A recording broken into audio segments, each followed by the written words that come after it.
audio jungle.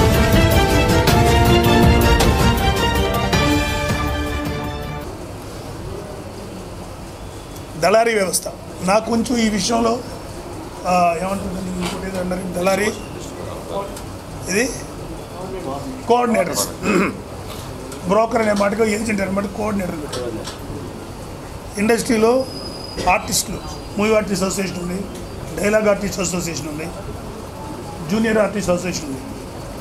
కానీ ఇప్పుడు యాక్చువల్గా ఇష్యూ జరుగుతుంది ఎవరిదంటే కంపెనీ ఆర్టిస్ట్ అసోసియేషన్. కంపెనీ ఆర్టిస్టులు వాళ్ళకి ఎటువంటి అసోసియేషన్ లేదు. వాళ్ళు ఫోటోలు పట్టుకొని ఆఫీస్కి వస్తారు, ఫోటోలు చూసి బాగున్న వాళ్ళని మేము దాచిపెట్టి మరి అది తీసుకున్న వాళ్ళకి మాకు బాగా అనిపించిన వాళ్ళు కరెక్ట్గా క్యారెక్టర్ ఇస్తారు.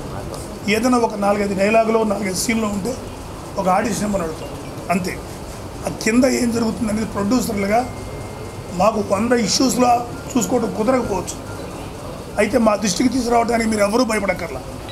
Any artist especially lady artist మిమ్మల్ని ఎవరైనా సరే ఏ విధంగా అయినా లైంగికంగా వేధిస్తుంటే మీరు డైరెక్ట్గా మీరు ఏ ప్రొడక్షన్లో వాళ్ళకి ఆ నిర్మాతకు రిపోర్ట్ చేయండి, తప్పే లేదు. మెంబర్షిప్కి దీనికి సంబంధమే లేదు.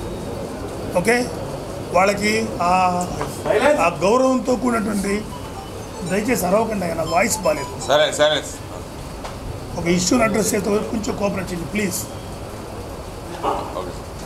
సో మీకు ఆ హక్కు ఉంది. నా దృష్టికి వచ్చిన ఇంకోటి దృష్టికి అట్లీస్ట్ మంచి వ్యక్తులను మీకు అనిపించే వాళ్ళకని చెప్పండి. సో ఈ ఎవరైతే ఆడవాళ్ళు లైంగిక వాళ్ళ మీద రిపోర్ట్ నెక్స్ట్ వర్క్ ఎన్విరాన్మెంట్, ఇది నాకు చాలా పెయిన్గా ఉన్న విషయం చాలా కాలం నుంచి. లొకేషన్లో సరే హీరోలకి హీరోయిన్లకి వ్యాన్స్ పెడతారు,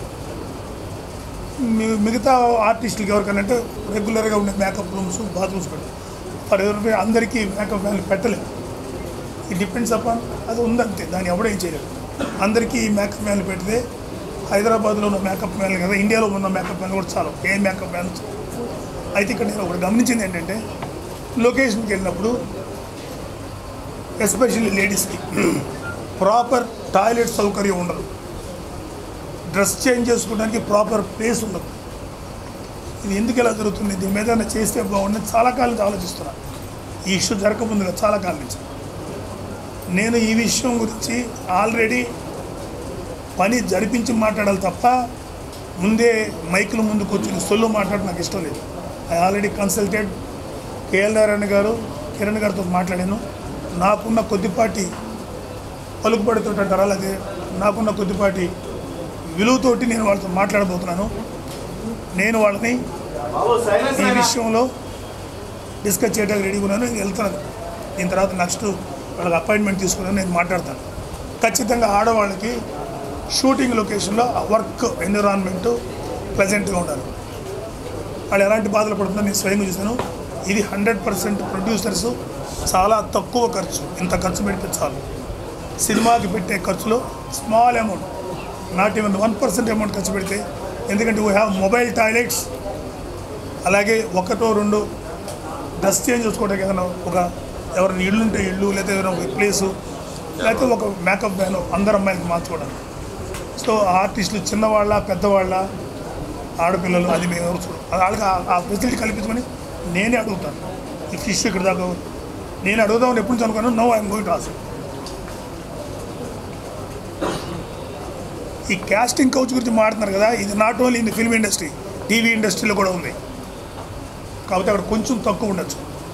సో నేను ఒకటి చెప్తున్నా, ఈ క్యాష్ కమిటీలు 100 వచ్చినా ఇంకోటి వచ్చినా మీ ఆడవాళ్ళలో ధైర్యం రాకపోతే ఎవ్వరూ ఏమి చేయలేరు.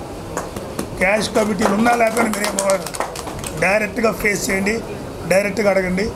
ఎవడైనా తప్పుగా మాడితే లాగి దౌడమే కొట్టండి. ఓకే అండి, ఈ 3 ఇష్యూలు డెఫినెట్గా అడ్రస్ చేయాల్సిన విషయాలు.